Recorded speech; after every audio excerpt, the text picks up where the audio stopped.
Nós vamos, nesta aula final, sintetizar algumas ideias que se referem ao príncipe de Maquiavel.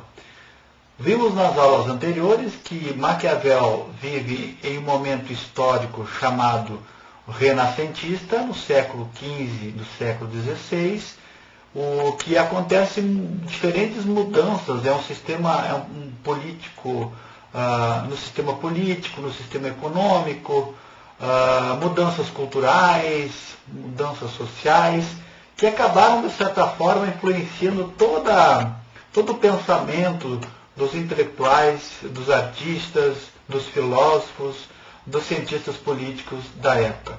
Maquiavel se vê envolto dentro dessas mudanças estruturais. E a Itália, como epicentro, ela centraliza todas as atenções, porque também nas cidades, estados italianas, há uma efervescência muito grande em termos econômicos, sociais e políticos.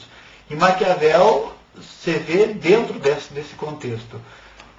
Nesse momento, as formações dos estados nacionais modernos, França, Inglaterra, Espanha, Portugal, se unificam formando estados soberanos, e Maquiavel, vislumbrando esse horizonte, quer, da mesma forma que a Itália, que a Itália chegue a esse momento de unificação e se organize da mesma forma, tendo sob uma liderança um rei, um príncipe que fosse capaz de unificar a nação italiana.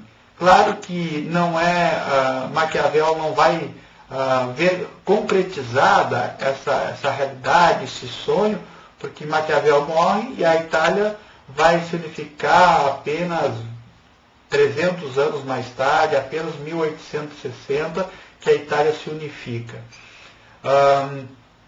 Por que Maquiavel é considerado o pai da ciência política moderna? Exatamente porque ele faz essa divisão, esse rompimento com a tradição religiosa medieval ou com o pensamento filosófico anterior que idealizavam a política, imaginavam ela como ela deveria ser. Maquiavel trabalhou a política como ela é. Nesse aspecto, Maquiavel dividiu a política da religião.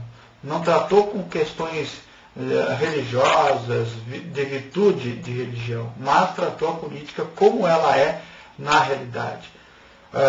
Poderíamos diferenciar o conceito de maquiavélico e maquiavelismo também.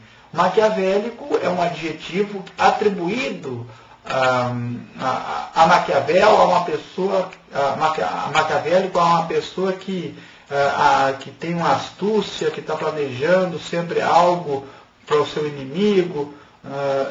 E o termo maquiavelismo é o ensinamento, a doutrina que chegou até nós na política hoje, dentro dos princípios de Maquiavel.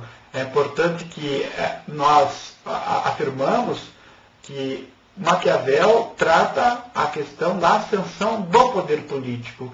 Ele não trata com questões ligadas ao altruísmo pessoal da sociedade. Importa que a pessoa consiga sucesso na política, consiga conquistar o poder, se manter no poder, e os perigos ele alertava para não perder o poder.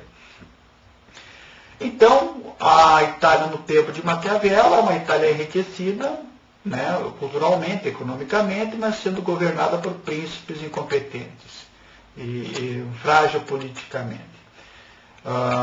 É também atribuída a Maquiavel a frase "os fins justificam os meios", exatamente por isso. Maquiavel, para chegar ao determinado, o fim último de Maquiavel era a unificação da Itália. Para isso poderia se utilizar de todos os meios: a mentira, a violência, o engano, a corrupção, não manter a palavra dada, porque o objetivo final, a unificação italiana, era muito maior que propriamente os meios que você poderiam utilizar. Maquiavel vê com bastante pessimismo a questão da natureza humana. Os homens, segundo Maquiavel, são ingratos, covardes, mentirosos, corruptos. E o príncipe, segundo ele, não precisa fugir, não precisa ser melhor do que os seus súditos. Nesse aspecto, a natureza humana é vista com bastante pessimismo por esse teórico. Maquiavel também trabalhou com o conceito de virtude e o conceito de fortuna. Virtude não essencialmente é o que nós entendemos como virtude religiosa, mas a virtude é aquela habilidade, aquele treinamento, aquela destreza, aquela qualidade pessoal que tem o príncipe, ou o rei, ou um governador, um presidente, que é capaz de obter sucesso a partir da sua virtude. Né?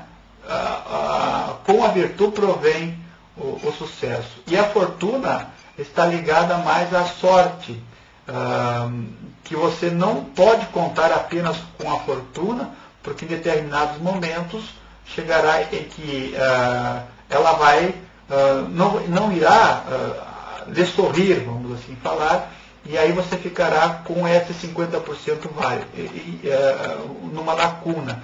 Nós somos, então, segundo Maquiavel, 50% virtude, essa habilidade pessoal, essa destreza, essas qualidades pessoais que a pessoa tem, mas também podemos sim contar com a fortuna, com a sorte, estando no momento certo, na hora certa, certamente ela nos vai sorrir. Um príncipe nunca se deve se descuidar da arte da guerra. Mesmo vivendo em tempo de harmonia, de paz, segundo Maquiavel, ele sempre tem que estar consciente de duas maneiras. Uma, na teoria, diz o Maquiavel que infeliz aquele príncipe, aquele governo que em momentos de calmaria, de paz, se descuidar da arte da guerra. Então está sempre preparado o seu exército de duas maneiras. Primeiro, estudando, teorizando, compreendendo a história, ver como os príncipes, os reis dos impérios anteriores venceram ou perderam as conquistas, as guerras, estudando a teoria e, segunda maneira, colocando o exército em treinamento na prática, vendo os vales, o relevo, a geografia, para conhecer, para não ficar despreparado.